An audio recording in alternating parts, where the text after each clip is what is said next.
तो पिछले लेक्चर में हमने देखा था कि अप्रोच कौन कौन सा है वर्चुअलाइजेशन में, हम किस तरीके से वर्चुअलाइजेशन कर सकते हैं। तो आज हम देखते हैं टाइप्स ऑफ वर्चुअलाइजेशन। तो वर्चुअलाइजेशन के टाइप्स देखते हैं।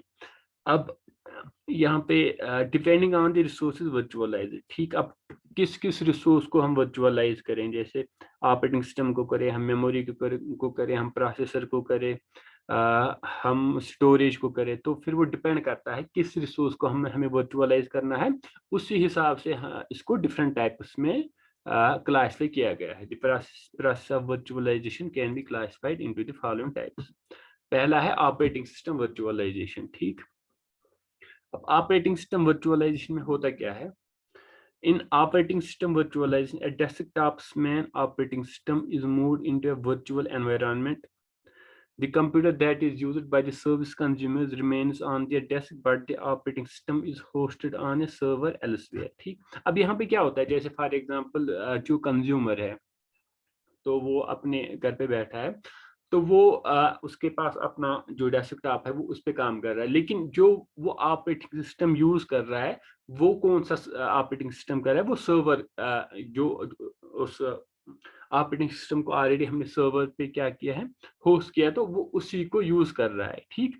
अब वहां पे क्या होता है, जैसे फॉर एग्जांपल हमारे पास एक ऑपरेटिंग सिस्टम है जिसको हमने होस्ट किया है सर्वर पे या उसको वर्चुअलाइज किया वहां पे। अब जो यूजर है वो उसको यूज कर रहा है, ठीक।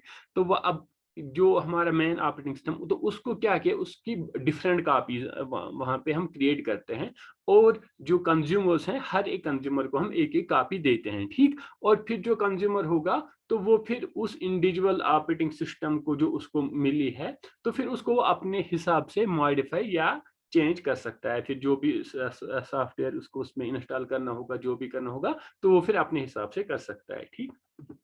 तो यही है ऑपरेटिंग सिस्टम वर्चुअलाइजेशन। अब यहाँ पे क्या होता है, usually there is one version of the operating system on the server and copies of that individual operating system are given to the individual users, ठीक। तो जो हमारी जो एक वर्जन है किस पे, सर्वर पे, और उसके हम डिफरेंट कॉपीज क्रिएट करते हैं, और जो डिफरेंट हमारे यूजर्स हैं, तो हर एक यूजर को हम एक एक कॉपी देते हैं किसकी, ऑपरेटिंग सिस्टम की, और फिर वो उसको यूज करता है, ठीक। और फिर उसको वो मॉडिफाई भी कर सकता है अपने हिसाब से, ठीक। Various users can then modify the operating system as they wish without affecting the other users, ठीक। वो अपने हिसाब से फिर उसको मॉडिफाई कर सकते हैं जो उसकी रिक्वायरमेंट होगी उसी हिसाब से। तो ये था ऑपरेटिंग सिस्टम वर्चुअलाइजेशन, जो पहला टाइप है इसमें। अब आता है इसमें प्रोसेसर वर्चुअलाइजेशन। अब प्रोसेसर वर्चुअलाइजेशन में क्या होता है, तो यहाँ पे हम किस चीज को, क्योंकि यहाँ पे अभी हमने देखा था ना, depending on the resource virtualise, ठीक। हमें किस किस रिसोर्स को वर्चुअलाइज करना है, उस हिसाब से हम फिर उसको क्या करते हैं, इसको टाइप्स ना डिफरेंट टाइप्स में क्लासिफाई करते हैं। तो पहला जो रिसोर्स था वो क्या था, ऑपरेटिंग सिस्टम। अब दूसरा जो रिसोर्स हमें है वो है प्रोसेसर वर्चुअलाइजेशन है, जो हमारे प्रोसेसर्स है, जब हमें क्या करना है, उन्हीं को वर्चुअलाइज करना है, ठीक। अब यहाँ पे क्या होता है, इन सर्वर वर्चुअलाइजेशन या processor virtualisation, existing physical servers are moved into a virtual environment which is then hosted on a physical server, ठीक। तो जो हमारे एग्जिस्टिंग फिजिकल सर्वर्स हैं या प्रोसेसर्स हैं, उनको हम मूव करते हैं किसमें, वर्चुअल एनवायरनमेंट। अब वर्चुअल एनवायरनमेंट में कैसे करते हैं वो तो हमें पता ही है कि बाय यूजिंग दीज हाइपरवाइजर। तो हाइपरवाइजर हमने वहां पे यूज किया, फिर उसके बाद हम उसको कहाँ पे, वर्चुअलाइज एनवायरनमेंट में इसको होस्ट कर सकते हैं, ठीक।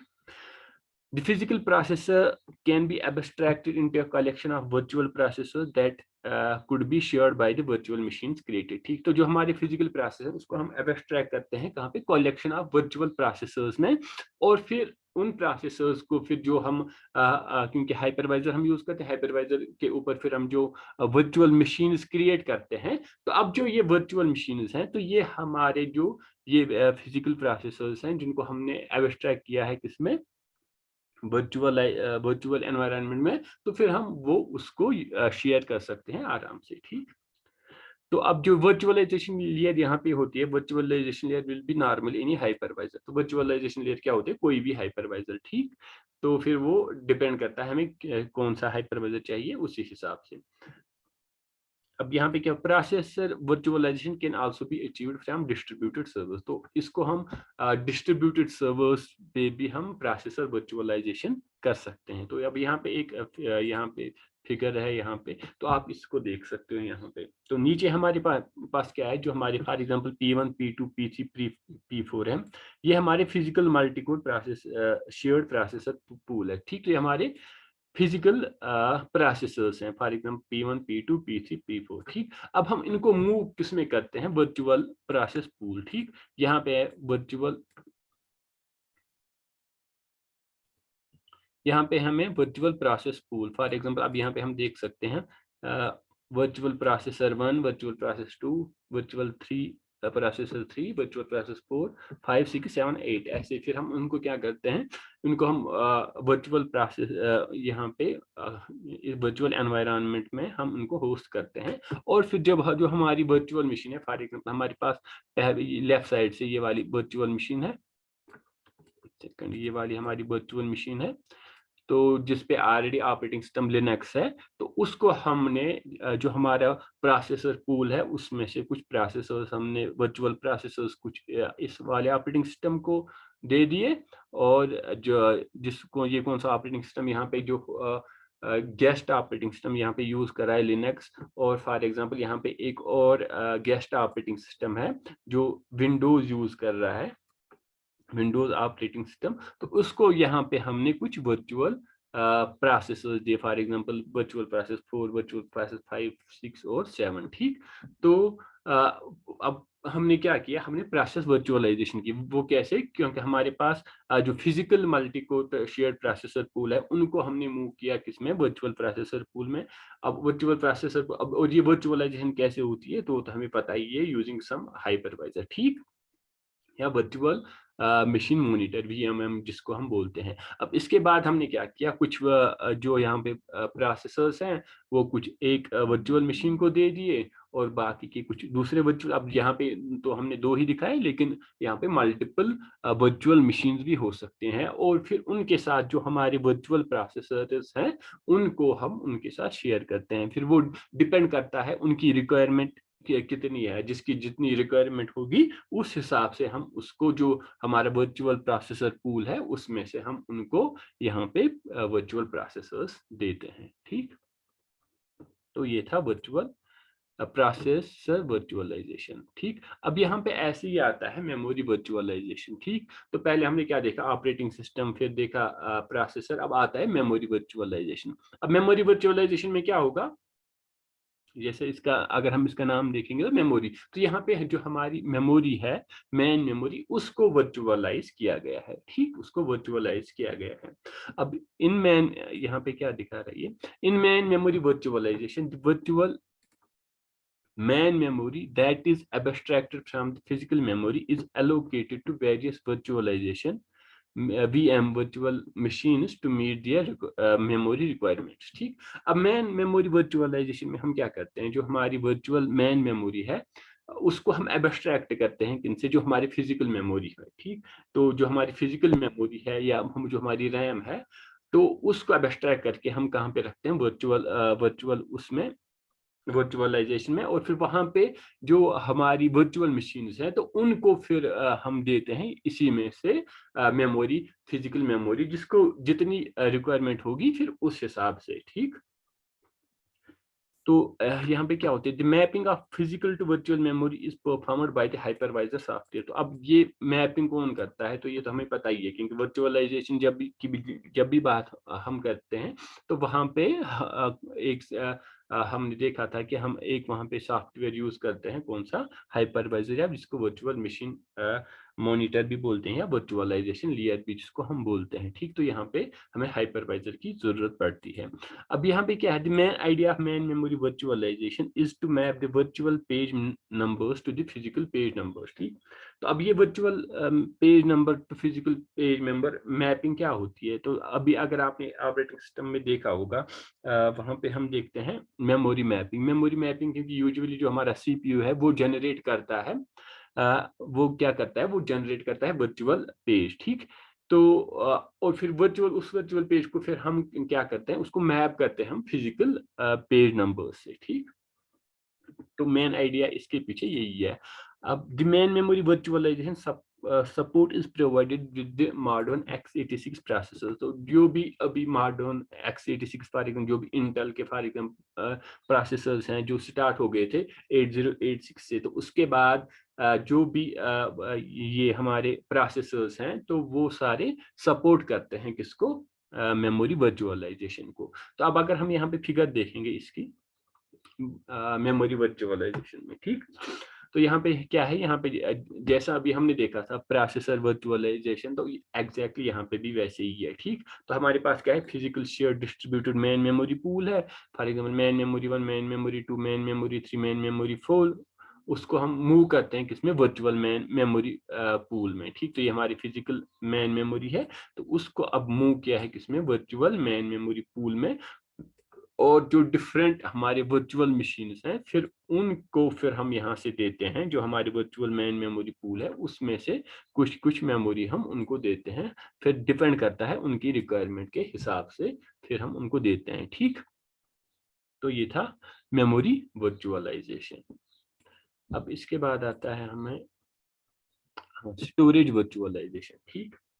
तो अब इसमें क्या होगा, मेमोरी वर्चुअलाइजेशन में क्या हुआ, यहाँ पे जो हमारी मेन मेमोरी है उसको हम वर्चुअलाइज करते हैं। उससे पहले हमने देखा था प्रोसेसर वर्चुअलाइज, उसमें क्या करते हैं, जो हमारे प्रोसेसर्स हैं उनको हम वर्चुअलाइज करते हैं, ठीक। तो अब आता है यहाँ पे स्टोरेज वर्चुअलाइजेशन। तो स्टोरेज वर्चुअलाइजेशन क्या होगा, तो यहाँ पे हमें किस चीज को वर्चुअलाइज करेंगे, जो हमारी स्टोरेज है, ठीक। तो अब स्टोरेज वर्चुअलाइजेशन क्या है यहाँ पे, storage virtualization is a form of resource virtualization where multiple physical storage disks are abstracted as a pool of virtual storage disks to various users. This is simply called cloud storage, ठीक। तो ये बिल्कुल exactly जैसे हमने memory virtualisation देखी, storage virtualisation भी उसी तरीके से करते हैं। अब यहाँ पे पहले हम देखेंगे, बिल्कुल यहाँ पे आप ये फिगर देख सकते हो। तो यहाँ पे हमारे पास क्या है, जो physical shared disk storage devices है, ठीक। तो इनको क्या करते हैं, उनको हम मूव करते हैं वर्चुअल डिस्क, यहाँ पे ना वर्चुअलाइजेशन लेयर, यहाँ पे उस पे हाइपरवाइजर लगाएंगे और इनको फिर हम मूव करते हैं किसमें, वर्चुअल एनवायरनमेंट में। अब वर्चुअल एनवायरनमेंट में इनको मूव किया और फिर उसके बाद जो हमारी वर्चुअल मशीन्स हैं फिर उनको इनमें से फॉर एग्जाम्पल हमारे पास बहुत सारे वर्चुअल डिस्क बन गई है अब, तो उनको हम फिर क्या देते हैं, यही वर्चुअल डिस्क देते हैं, ठीक, स्टोरेज के लिए। फॉर एग्जांपल इसको हमने दिया virtual disc 1, virtual disc 2, virtual disc 3, virtual disc 4, ठीक। तो इसी तरीके से इस वाली वर्चुअल मशीन को हमने क्या दिया, वर्चुअल डिस्क 6, 7 और 5, ठीक। तो अब इसका यहाँ पे स्टोरेज वर्चुअलाइजेशन में हम क्या करते हैं, हमारे पास जो physical shared disk storage devices है उनको हम मूव करते हैं वर्चुअलाइज्ड एनवायरनमेंट में, और फिर वर्चुअल एनवायरनमेंट से उनको शेयर करते हैं किनके साथ, जो हमारी वर्चुअल मशीन्स हैं, ठीक। तो वही यहाँ पे ये भी बोल रहा है कि storage virtualisation is a form of resource virtualisation where multiple physical disks are abstracted as a pool of virtual storage disk to various users. This is simply called, इसको हम क्या बोलते हैं, cloud storage, okay। अब जैसे कि it could be private storage such that it is hosted by a company, or a public storage such that it is hosted outside of a company like Dropbox, or a mixed approach of the two, ठीक। तो जैसा कि हमने already देखा था private ये ना क्या बोलते हैं इसको, प्राइवेट क्लाउड, पब्लिक क्लाउड या हाइब्रिड क्लाउड, तो ये भी वैसे ही, ये भी उसी तरीके से है, ठीक। तो इट कुड बी या तो प्राइवेट स्टोरेज हो सकता है that is hosted by a company, अगर किसी कंपनी का अपना प्राइवेट स्टोरेज हो सकता है, या फिर पब्लिक स्टोरेज भी हो सकता है जिसको होस्ट किया गया है कहाँ पे, आउटसाइड अ कंपनी, जैसे फॉर एग्जांपल ड्रॉप बॉक्स है, या it's a mixed approach of the two, ठीक है, दोनों का मिक्सड अप्रोच ये हो सकता है, ठीक। या तो ये प्राइवेट स्टोरेज हो सकता है, या फिर पब्लिक स्टोरेज हो सकता है, या फिर ये जिसको हम क्या बोलते हैं, हाइब्रिड हाइब्रिड ये स्टोरेज हो सकता है, ठीक। In the case of storage virtualisation, physical storage disks are abstracted virtual storage media, ठीक। एग्जैक्टली जो हमने अभी देखा कि जो हमारे फिजिकल स्टोरेज है उसको हम कहाँ पे करते हैं, एब्स्ट्रैक्ट इसमें करते हैं वर्चुअल स्टोरेज मीडिया या स्टोरेज डिस्क्स में, ठीक। Modern hypervisors help in achieving storage virtualisation. ठीक, जो हमारे क्योंकि जो जब भी वर्चुअलाइजेशन की बात करें, इससे पहले भी मैंने बोला कि जब भी हम वर्चुअलाइजेशन की बात करते हैं तो हम बात करेंगे किसकी, हाइपरवाइजर्स की। ठीक, तो क्योंकि यही हाइपरवाइजर्स की हेल्प से ही हम क्या करते हैं, इसको अचीव कर पाते हैं। तो यहाँ पे भी जो मॉडर्न हाइपरवाइजर्स है वो हेल्प करते हैं हमें इन अचीविंग स्टोरेज वर्चुअलाइजेशन। इसके बाद आता है अब नेटवर्क वर्चुअलाइजेशन। ठीक, तो नेटवर्क वर्चुअलाइजेशन में क्या होगा, ये भी एग्जैक्टली इसी तरीके जैसे हमने बाकी वाले वर्चुअलाइजेशन देखे, तो यहाँ पे भी एग्जैक्टली वैसे ही हो रहा है। ठीक, network virtualisation is a type of resource virtualization in which the physical network can be abstracted to create a virtual network। ठीक, तो यहाँ पे हम जो फिजिकल यहाँ पे हमारा नेटवर्क है उसको एब्स्ट्रैक्ट करते हैं वर्चुअलाइजेशन एनवायरनमेंट में, और ताकि हम क्रिएट करें एक वर्चुअल नेटवर्क। ठीक, the physical networking components such as the router, switch or network NIC या जिसको हम बोलते हैं network interface card could be virtualized by the hypervisor to create logical equivalent components। ठीक, जो हमारे नेटवर्किंग कंपोनेंट्स है, जैसे हमारा राउटर है, स्विच है या नेटवर्क NIC कार्ड है, तो उनको हम क्या करते हैं, वर्चुअलाइज करते हैं किसकी मदद से, by the help of hypervisor to create logically equivalent component. ठीक, multiple virtual networks can be created by using the same physical network components that could be used for various purpose। ठीक, तो multiple हम various virtual networks को हम create करते हैं using the same physical network components, तो जिनको हम डिफरेंट पर्पस के लिए यूज करते हैं। तो जैसा कि यहाँ पे हम फिगर में देख सकते हैं। ठीक, तो हमारे पास क्या है, पहले फिजिकल नेटवर्क था, तो यहाँ पे हमारे पास एनआईसीज हैं, स्विचेस हैं, राउटर्स हैं, फायरवॉल्स है या लोड बैलेंसर्स हैं, तो उनको हम कहाँ पे मूव करते हैं, वर्चुअलाइजेशन लेयर में। वर्चुअलाइजेशन लेयर में किसकी मदद से, with the help of hypervisors. ठीक, तो यहाँ पे उनको हमने क्या किया, वर्चुअलाइजेशन लेयर में यहाँ पे आप देख सकते हो एनआईसीज हैं, वर्चुअल एनआईसीज, वर्चुअल स्विच है, वर्चुअल राउटर है, वर्चुअल फायरवॉल है या वर्चुअल लोड बैलेंस है, तो इनकी मदद से हम क्रिएट कर सकते हैं डिफरेंट वर्चुअल प्राइवेट नेटवर्क। ठीक, तो जैसे कि हम यहाँ पे एक वर्चुअल प्राइवेट नेटवर्क क्रिएट किया, एक और वर्चुअल प्राइवेट नेटवर्क यहाँ पे क्रिएट किया, तो एक और वर्चुअल प्राइवेट नेटवर्क यहाँ पे क्रिएट किया, तो इसको हम क्या बोलते हैं, नेटवर्क वर्चुअलाइजेशन। ठीक, तो सबके पीछे आइडिया यही है। फॉर एग्जांपल अगर हम यहाँ से देख सकते हैं ना, depending on the resource virtualise, किस किस रिसोर्स को हमें वर्चुअलाइज करना है, तो उसी बेस पे हम इनको क्या करते हैं, क्लासिफाई करते हैं डिफरेंट टाइप्स। तो पहले हमने क्या देखा, ऑपरेटिंग सिस्टम वर्चुअलाइजेशन, तो यहाँ पे हम किसकी वर्चुअलाइजेशन करते हैं, ऑपरेटिंग सिस्टम की। तो फिर इसके बाद प्रोसेसर वर्चुअलाइजेशन देखी हमने, फिर इसके बाद मेमोरी वर्चुअलाइजेशन देखी। तो सबके पीछे आइडिया एक ही है कि किस किस चीज को, जैसे यहाँ पे हमें मेमोरी वर्चुअल, तो मेमोरी को हम हमें वर्चुअलाइज कर रहे हैं, यहाँ पे फिर स्टोरेज को वर्चुअलाइज कर रहे हैं, यहाँ पे हम अब नेटवर्क्स को वर्चुअलाइज करते हैं। ठीक, इसके बाद क्या है फिर, डेटा वर्चुअलाइजेशन। अब डेटा वर्चुअलाइजेशन क्या होता है, data virtualisation is the ability to retrieve the data without knowing its type and the physical location where it is stored। ठीक, तो अब हम यहाँ पे डेटा वर्चुअलाइजेशन में क्या होता है, ये हमें यहाँ पे क्या करते हैं, रिट्रीव करते हैं data without knowing it's type and physical location wire it is store. ना हमें अभी इसके मतलब नॉलेज नहीं होता कि इसका टाइप कौन सा टाइप का डेटा है और इसकी फिजिकल लोकेशन कहाँ पे है, या कि ये कहाँ पे स्टोर किया गया है। ठीक, तो यहाँ पे हम इसको क्या बोलते हैं, डेटा वर्चुअलाइजेशन। अब ये क्या करता है, it aggregates the heterogeneous data from different sources to a single logical या वर्चुअल वॉल्यूम ऑफ डेटा। ठीक, तो यहाँ पे जो डिफरेंट, क्योंकि ये डिफरेंट सोर्सेज से एग्रीगेट करता है, तो वो कौन सा डेटा करता है, हेटेरोजीनियस, मतलब जिसके डिफरेंट डेटा टाइप्स, कभी एक जगह से एक डेटा का टाइप, दूसरी जगह से दूसरा डेटा टाइप, तीसरी जगह से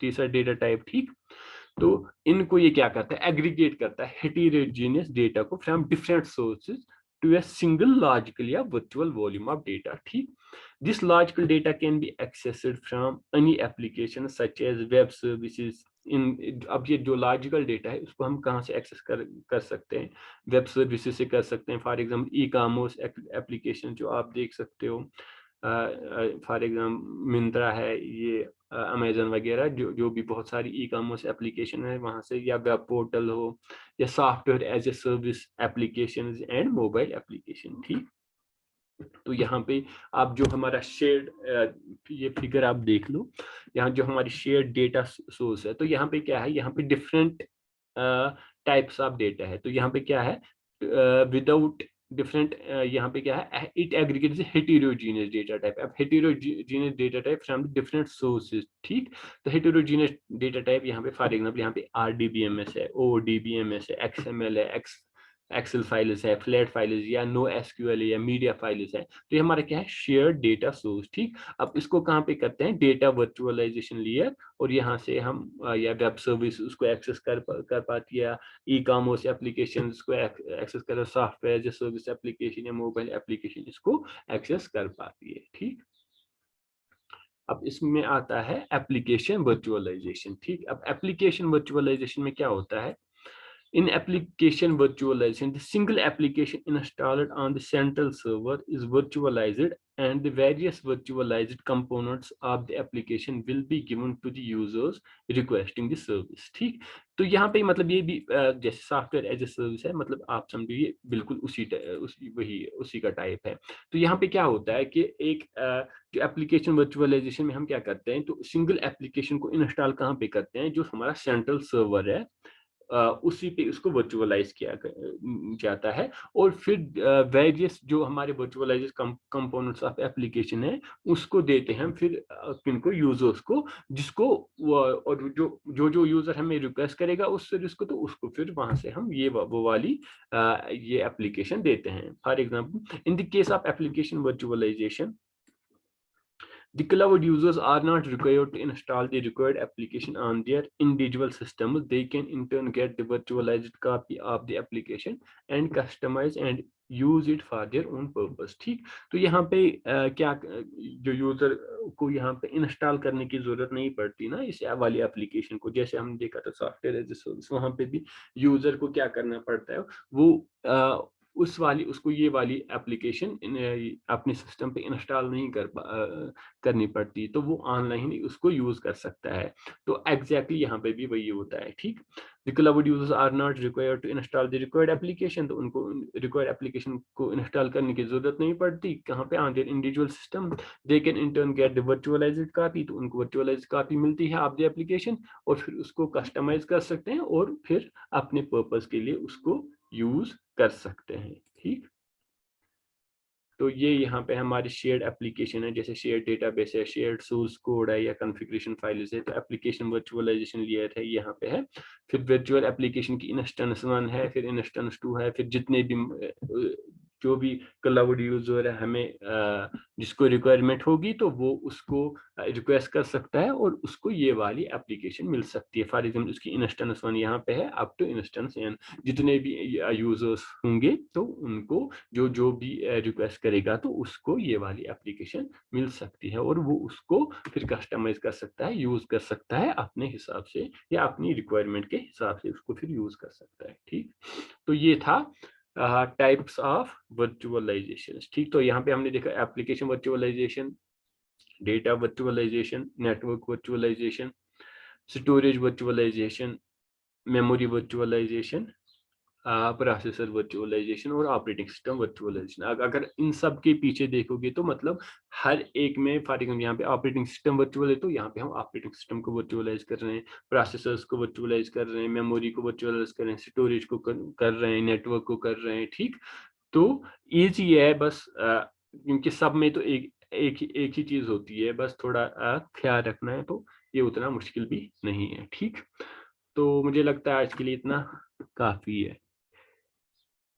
ठीक, तो आप ऐसे ही रहो, एक सेकंड में ये लेता हूँ स्क्रीनशॉट इसका अटेंडेंस के लिए, तो फिर आप जा सकते हो। चलो ठीक है, चलो ठीक है, किसी को कुछ पूछना है, कुछ कोई क्वेश्चन वच्चन तो वो बोल सकता है।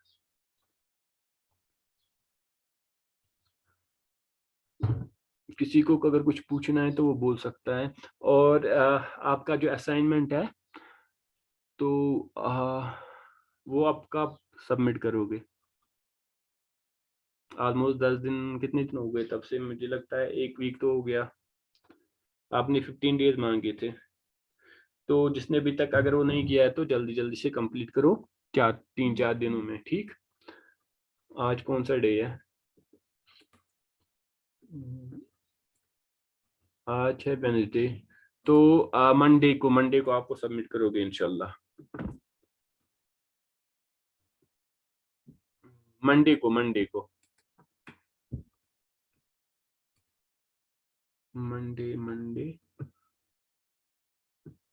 हाँ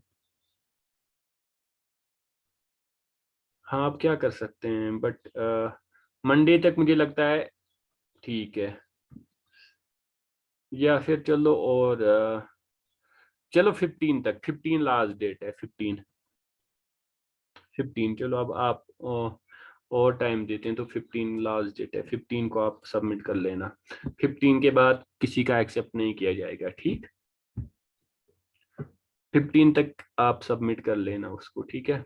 चलो ठीक है, चलो ठीक है, आप जा सकते हो। ओके, अल्लाह हाफिज।